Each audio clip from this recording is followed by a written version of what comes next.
Žēlastība jums un miers no Dieva mūsu Tēva un no mūsu Kunga un Pestītāja Jēzus Kristus. Āmen. Šajā dienā mēs pārdomāsim Dieva vārdus no Jāņa evaņģēlija 2. nodaļas. 3. dienā bija kāzas Galilejas Kānā, un Jēzus māte bija tur. Arī Jēzu un viņa mācekļus uzaicināja uz kāzām. Kad pietrūka vīna, Jēzus māte viņam sacīja: tiem nav vīna.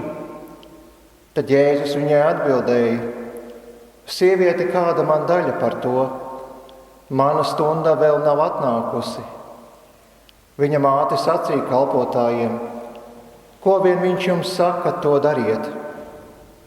Tur bija nolikti 6 akmeņu trauki ūdenim pēc jūdu šķīstīšanās paražas, katrs no tiem 2 vai 3 mēru tilpumā.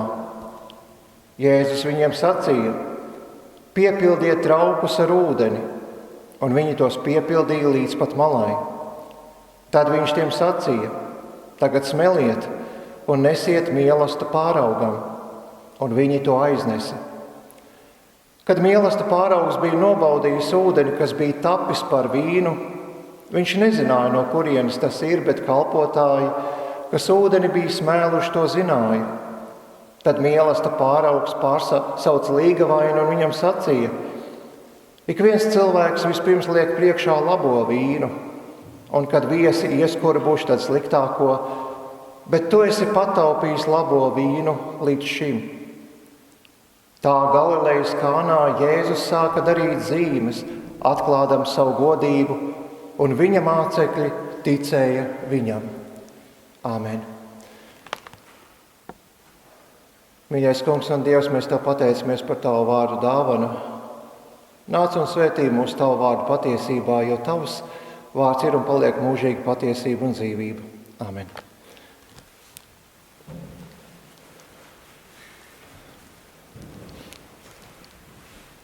Mēdz sacīt, ka neviena no kristīgajām konfesijām nav pilnīga, ka katrai ir kādas kļūdas un nepilnības. Un mums luterāņiem ir kāda nepilnība. Proti mēs dažkārt esam pārāk nopietni un drūmi.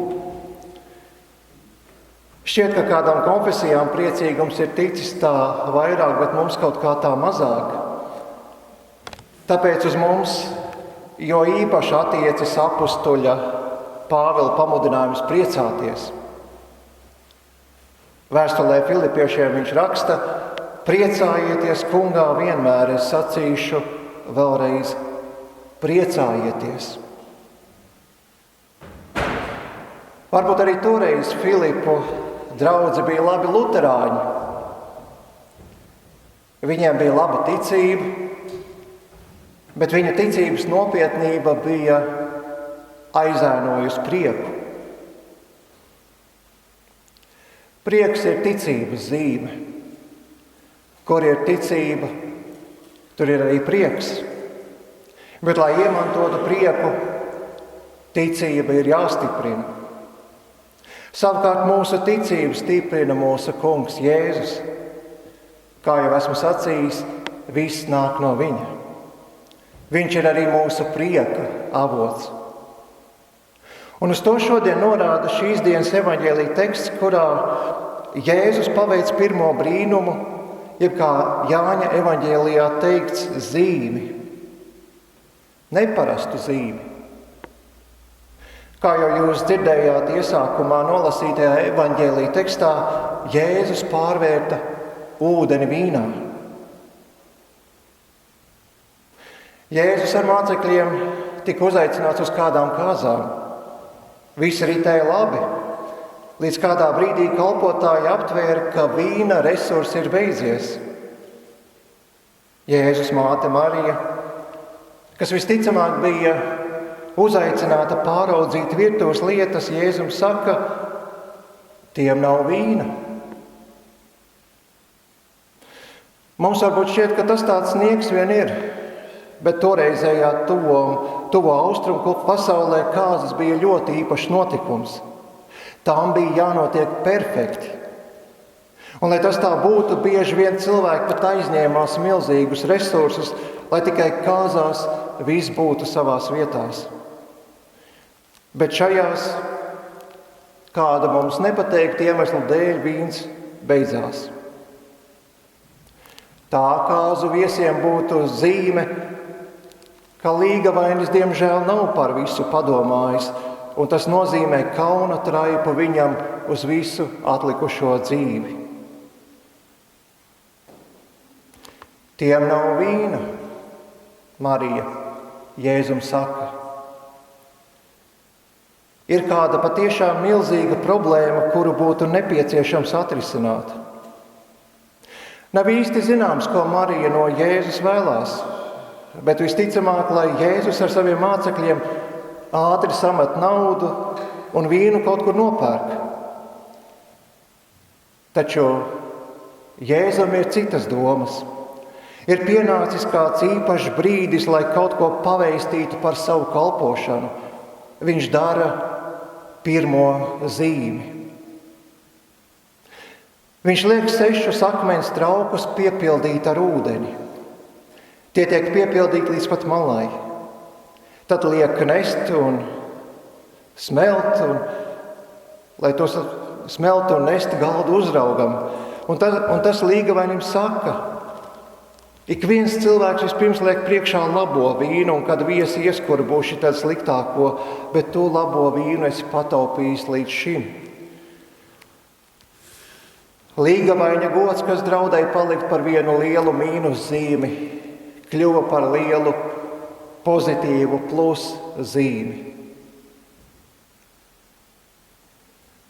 Bet atcerēsimies, ka šī notikuma centrā nav līgavainis, bet Jēzus darītā zīme – ūdens pārvēršana vīnā.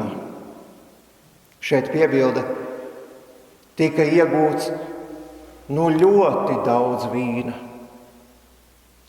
Kā jau minēja, ar ūdeni tika piepildīti 6 akmens trauki, kas katrs saturēja 2 vai 3 mērus.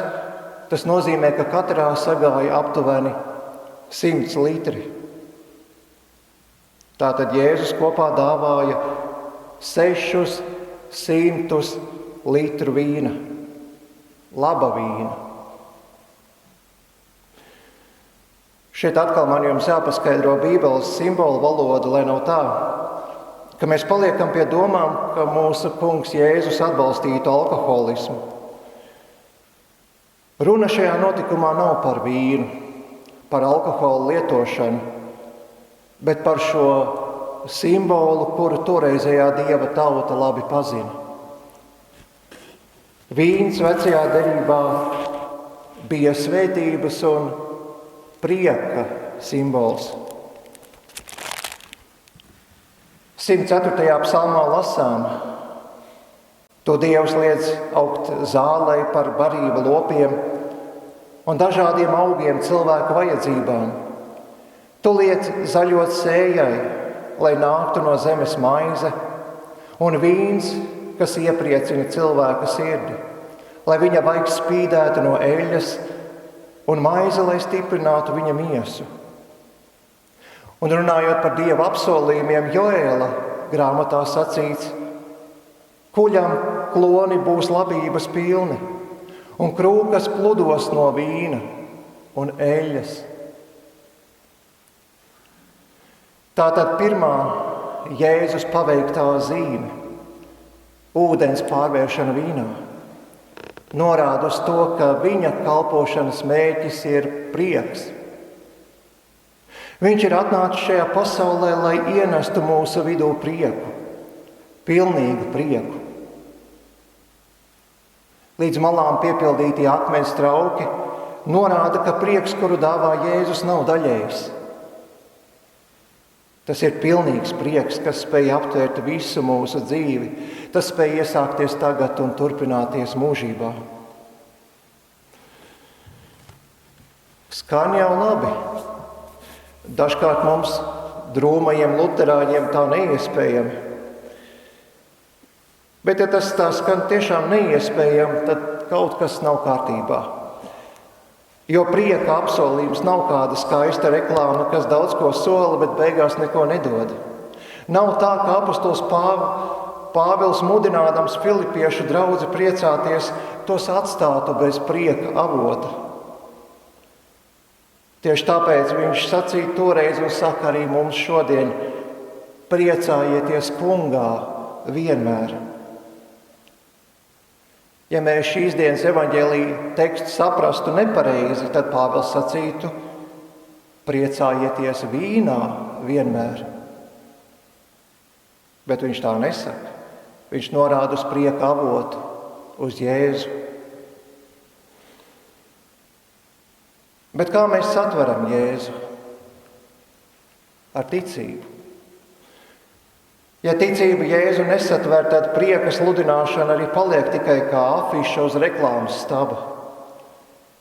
Informācija ir, bet nekas tālāk nenotiek. Informācija ir, bet transformācija nav. Lūk, ko Luters saka par ticību. Ticība ir dzīva, nešaubīga paļāvība uz Dieva žēlastību. Tā ir tik droša, ka cilvēks tās dēļ būtu gatavs 1000 reižu mirt. Šāda uzticēšanās Dieva žēlastībai un tās atziņa dara cilvēku, šeit uzmanīgi, priecīgu, drosmīgu un laimīgu attiecībās ar Dievu un visām radībām. To caur ticību paveic Svētais Gars. Kad Dieva vārda sludināšana, kad Jēzus personas un darba apliecināšana nav vairs informācija, bet transformācija, dzīva un reāla pārmaiņa, tad notiek ļoti neparastas lietas. Tas, kas notiek šodien šeit, šajā augstajā baznīcā. Jūs nākat un paciešat augstumu, jo es ticu, ka jūs nākat un meklējat prieka avotu. Un viņš ir šeit, jo mani vārdi nav mani vārdi. Mani vārdi nav kā Latvijas pilsoņu vārdi. Mani vārdi, kurus es jums sludinu, ir paša Jēzus vārdi. Kā kādas valsts vēstnieks nekad nesaka savas domas, bet pārstāv savu valsti, tā arī es šeit stāvu Jēzus vārdā un viņa uzdevumā, lai jūsu ticība tiktu stiprināta. Lai arī jūsu uzticēšanās Dieva žēlastībai un tās atziņa darītu jūs priecīgus, drosmīgus un laimīgus attiecībās ar Dievu un citiem cilvēkiem. Kā ūdens toreiz tapa par vīnu, tā arī Jēzus mūs dara par jauniem cilvēkiem. Kā ir sacīts, tādēļ tas, kas ir Kristū, ir jauns radījums. Viss vecais ir pagājis un redzi, viss ir tapis jauns. Dzīvē ar Jēzu mēs nebaudām tikai ūdeni vienu. Tā nav tikai izdzīvošana.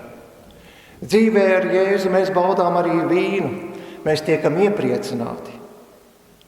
Pat vēl vairāk. Mēs paši tiekam pielikti pie vīna koka, lai visu, kas mums vajadzīgs, mēs saņemtu no viņa. Tieši viņa un tikai viņa.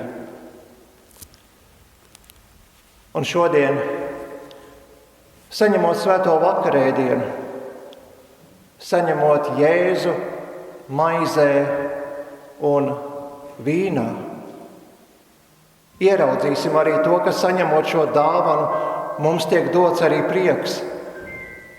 Jo kur ir Jēzus, tur ir arī prieks. Lai mūsu kungs Jēzus arī caur šo pasludinājumu, ko mēs šodien šeit, šajā augstajā baznīcā uzklausījām, lai viņš vairo mūsu ticību un dāvina mums savu svēto garu. Āmen.